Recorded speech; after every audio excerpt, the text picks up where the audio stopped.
चलिए शुरू करते हैं विजय दान देता की कहानी। बेटा किसका? बनिए के बेटे ने ब्याह के 13 दिन बाद ही मांगलिक मुहूर्त निकलवा कर बिजनेस व्यापार के लिए दूर दिशावर जाने का निश्चय किया।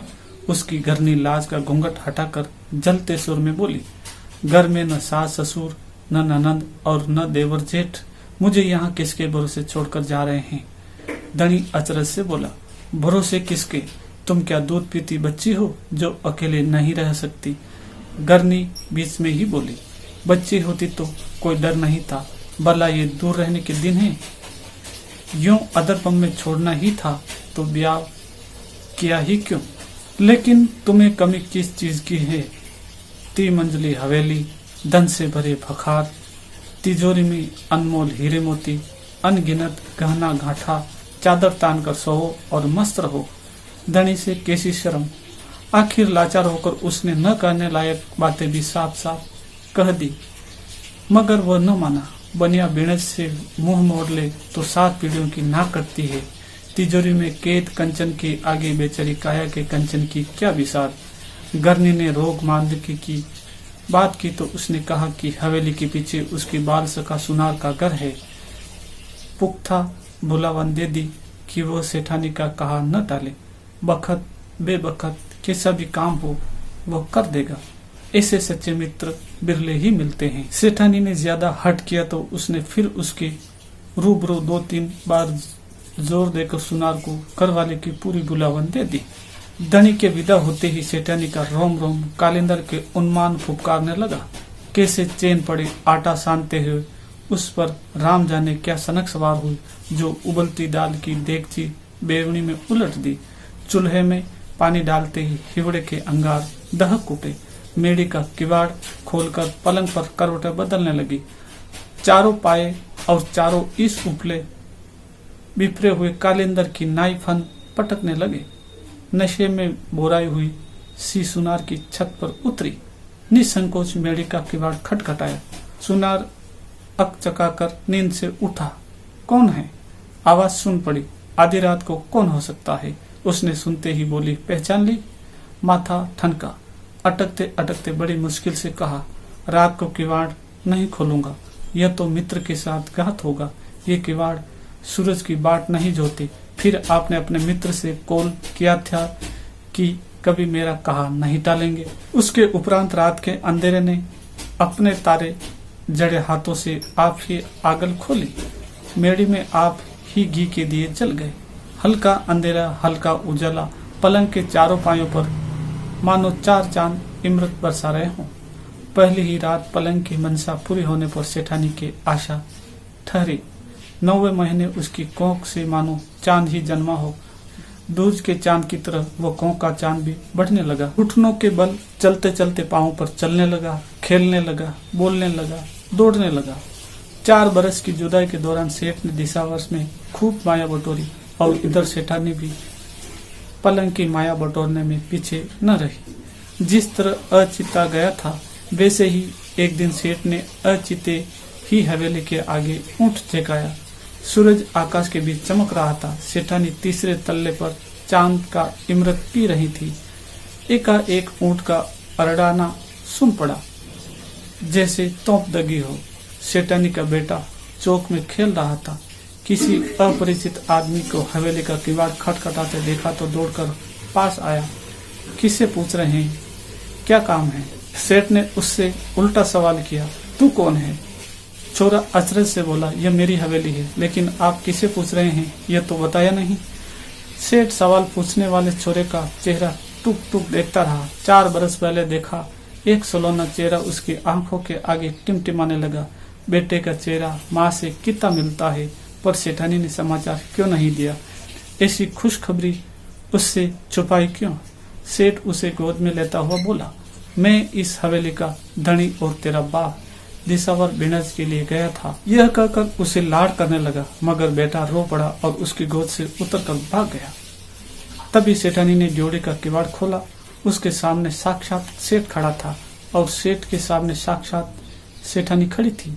एक क्षण के लिए तो सेठानी को सिर पर चमकता सूरज काला नजर आया, किंतु अगले ही पल उसने आपा संभाल लिया।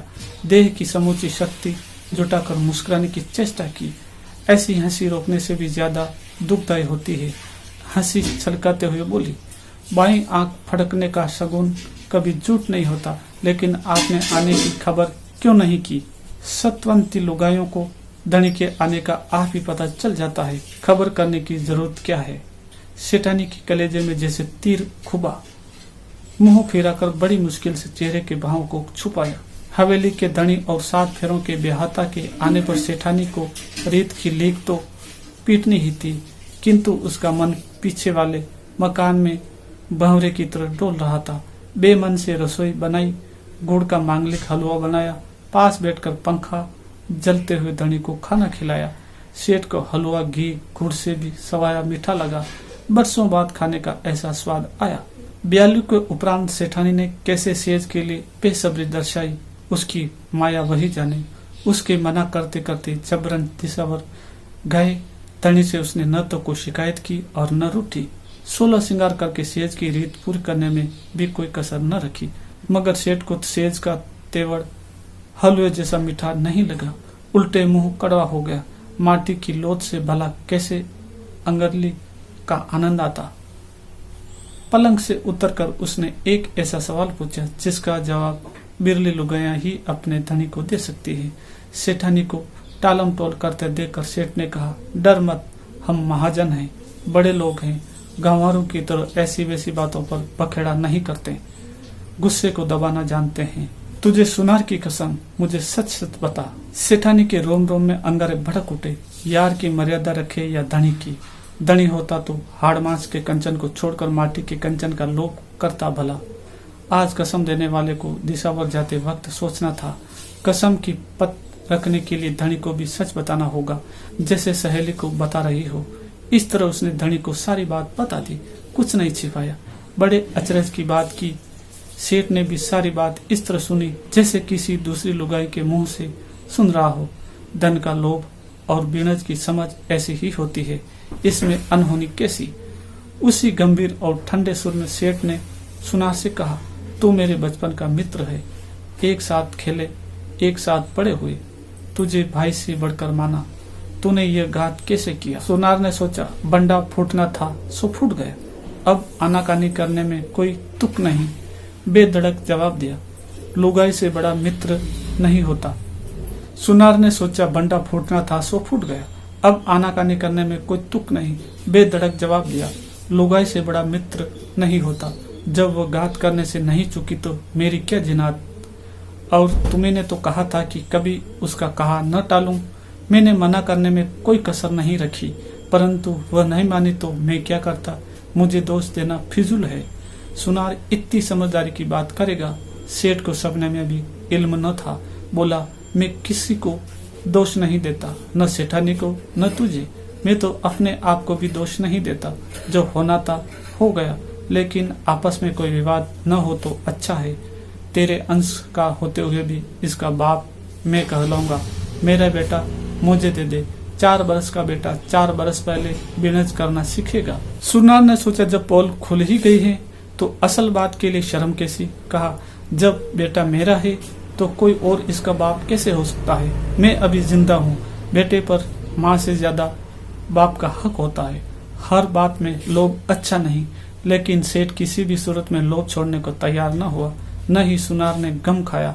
आखिर सुनार इस बात पर राजी हुआ कि सेठानी न्याय करे सो कबूल। दोनों उसके पास गए, अपना अपना हक जताया।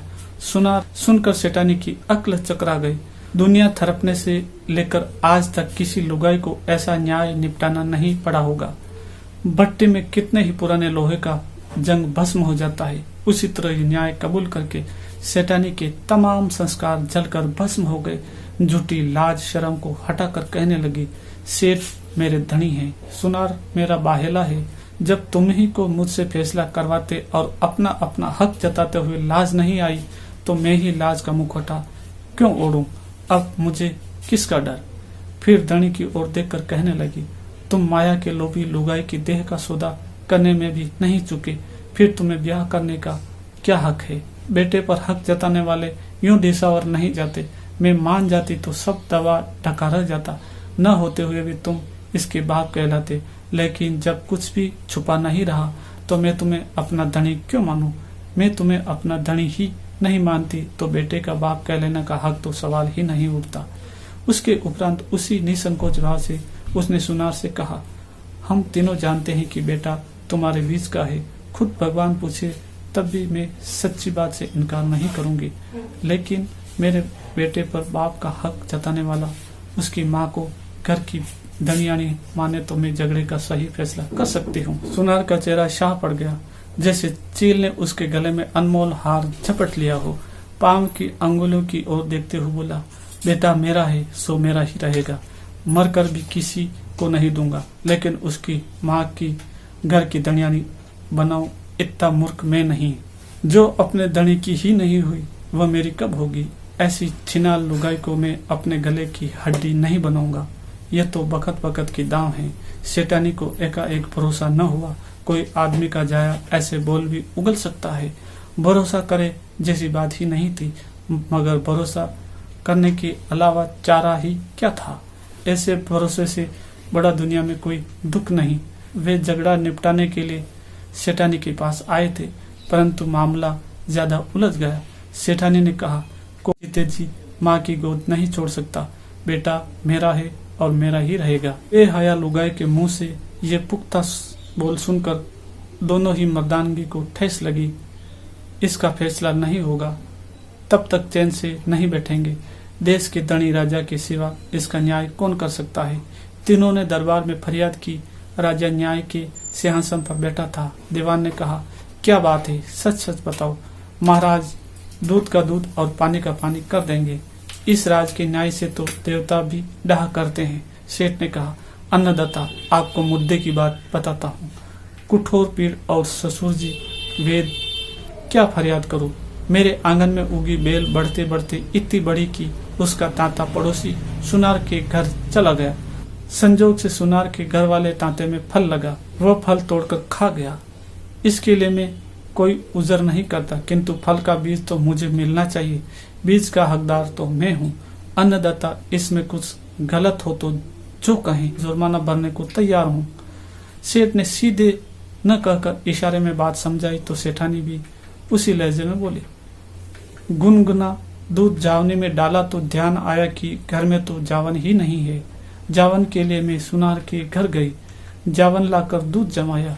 मैं नहीं डालूं तब तक उसका हक तो छाछ में भी नहीं, लेकिन वह दही और माखन में हक जताता है। यह कहाँ का न्याय? सुनार ने कहा, अन्नदाता मेरे पास एक अनमोल मोती था, पर संजोग से मेरे पास रखने लायक डिबिया नहीं थी। मैं मानता हूँ कि सेठानी ने मुझे मोती रखने के लिए डिबिया दी, परंतु उससे मोती उसका तो नहीं हो जाता। उनकी अनोखी फरियाद सुनकर राजा और दरबारियों की अक्ल चकरा गई। बातें तो तीनों की ठीक लगती है, लेकिन फैसला क्या करे? खूब माथा पचाया मगर कुछ समझ में नहीं आया। इनका न्याय नहीं सुलटाया तो सारे राज की शेखी जड़ जाएगी। झरोखे में बेटी जांच कुमारी भी उसकी फरियाद सुन रही थी।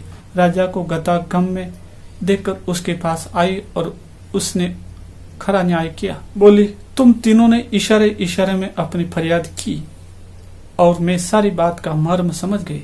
मर्द इसका फैसला नहीं कर सकती। सच्ची बात न फल की है, न मोती की और न जावन की। फिर इन उपमाओं के इर्द गिर्द माता लड़ाने में कोई सार नहीं। वास्तव में कभी बेल के दांत और मोती का मामला फंसे तो फिर आना। मैं सेठ को बीज की ठोर पूरा फल दिला दूंगी और सुनार को उसका मोती।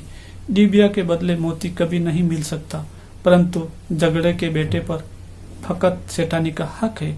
इसमें किसी ने चीज चपड़ की तो खाल में लूण बरवा दूंगी। तुम दोनों के लक्षण पहचान लिए। कुशल इसी में है कि माँ को उसका बेटा संभला दो।